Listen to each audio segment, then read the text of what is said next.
talde lanean aritzea gure unibertsitateko urteetan zehar gureganatu beharko genukeen gaitasunetako bat da. Baina gutxi dira ariketa hau zelan egiten dugun jakiteko ditugun espazioak. Hau da, gutxitan esaten digute talde lanean nola aritzen garen, zer egiten dugun txarto, zer egiten dugun ondo edo zer hobetu beharko genukeen. Egia da baita ere mundu profesionalera salto egiten dugunean oso garrantzitsua izango den gaitasun bat izango dela. Talde lanean aritzen garenean ere eta unibertsitatean oso ohikoa da gatazkak sortzea, taldearen barruan gatazka ezberdinak sortzea. Bueno, bideo honekin egin nahi duguna zera da, pentsatzea talde lan egoki batek zenolako ezaugarriak eduki beharko lituzken. Orduan, animatzen zaituztegu momentu honetan talde lanean aritzen zareten pertsonen artean pentsatzera zuen lan talde horrek ze ezaugarri dituen, ze ezaugarri egoki edo zer eduki dezakeen hobetzeko.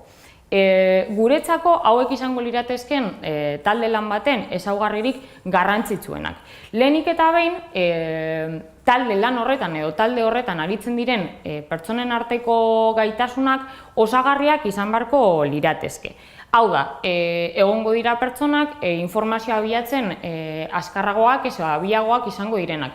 Egongo dira pertsonak informazioa sintetizatzen ere azkarragoak izango direnak edo erraztasun handiagoa izango dutenak. Edo egongo dira beste pertsona batzuk koordinatzea edo taldearen barruan lanak sakabanatzea erraza izango dela haientzako. Garrantzitsuena zer izango da?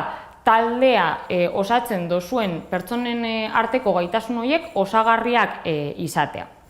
Kontutan eduki behar dugun beste ezaugarri bat hau izango litzateke.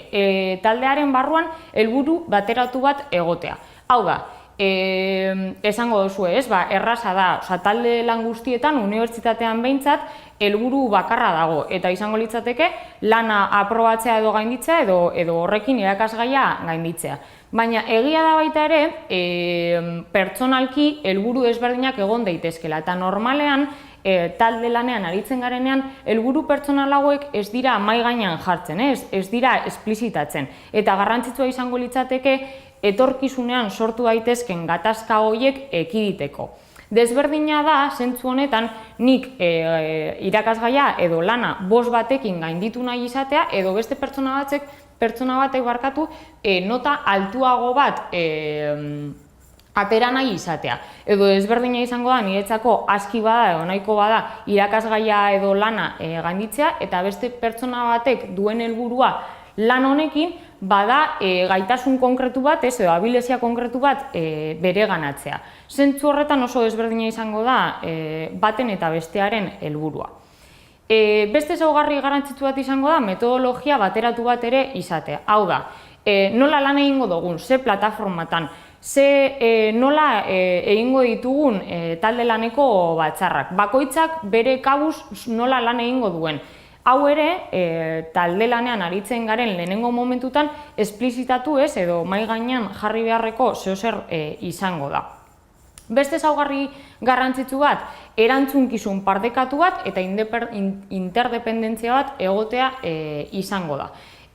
Askotan ere gertatzen zaigu, talde lanean aritzen garenean, lehenengo momentuetan, pertsona batek erantzunkizun konkretu bat hartzen duela, talde lana aurrera eramateko. Eta beste kidek pertsona horrengan jartzen dugula edo jartzen dutela erantzunkizun guztia. Eta hau ez da zuzena izango.